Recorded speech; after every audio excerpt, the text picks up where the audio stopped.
Heading south on the Stratford-on-Avon Canal, Molly and I were once again enjoying the scenery.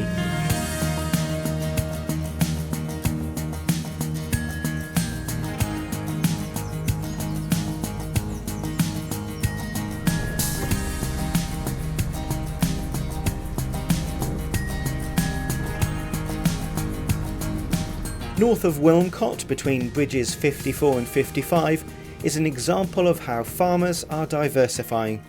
Hill Farm is in its final stages of a new 50-berth marina, and it's due to open later this year.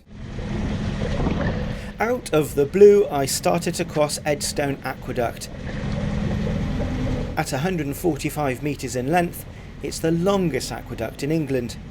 Unlike many others, its towpath is level with the bottom of the water rather than its top.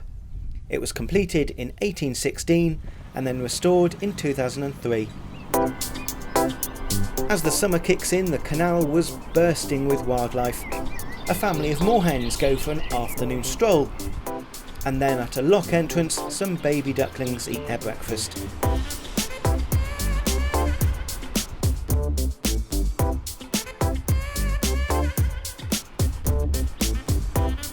North of Stratford-upon-Avon is the Wilmcote flight of locks, in groups of 3, 5 and then 3.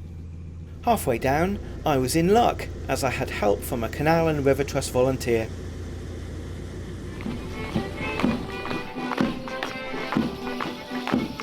In a contrast from the quiet countryside, the basin in the centre of Stratford-upon-Avon is packed with thousands of tourists and entertainment.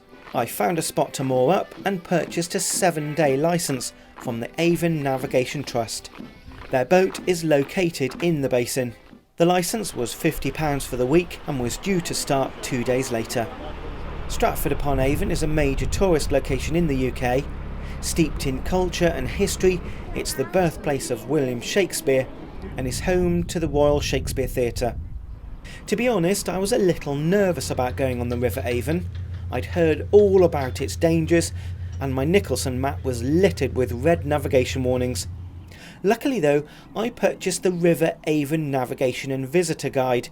It proved very useful. From mooring information to navigating all the weirs and locks. There were details about where to position the boat and where to expect currents.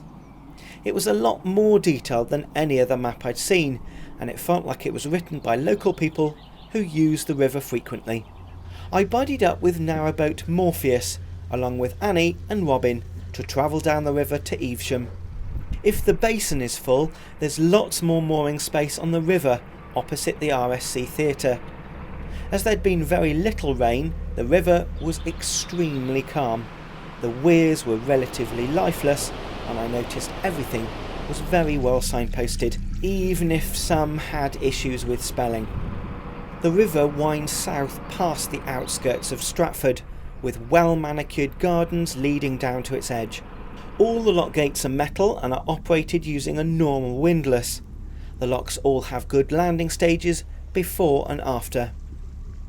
The houses seemed to get larger and more grand as we went past Weston-On-Avon.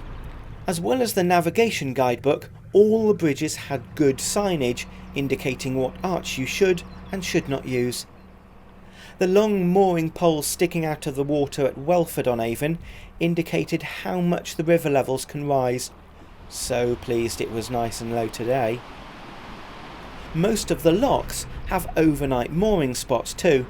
These are all indicated with blue painted posts. Whilst we waited for some boats to rise in the lock ahead, Molly showed me her new trick and had a mad Labrador moment.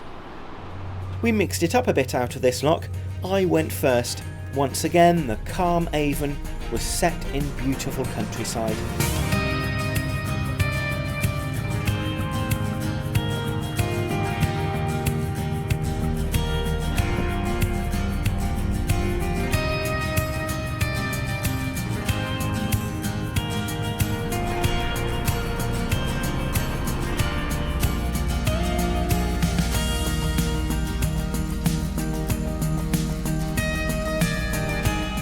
Holiday parks lined the river's edge as we entered Evesham, where we were to moor up for the night.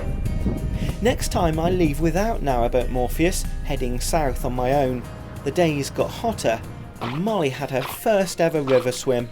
Don't forget to click subscribe if you want to follow my journey. See you next time.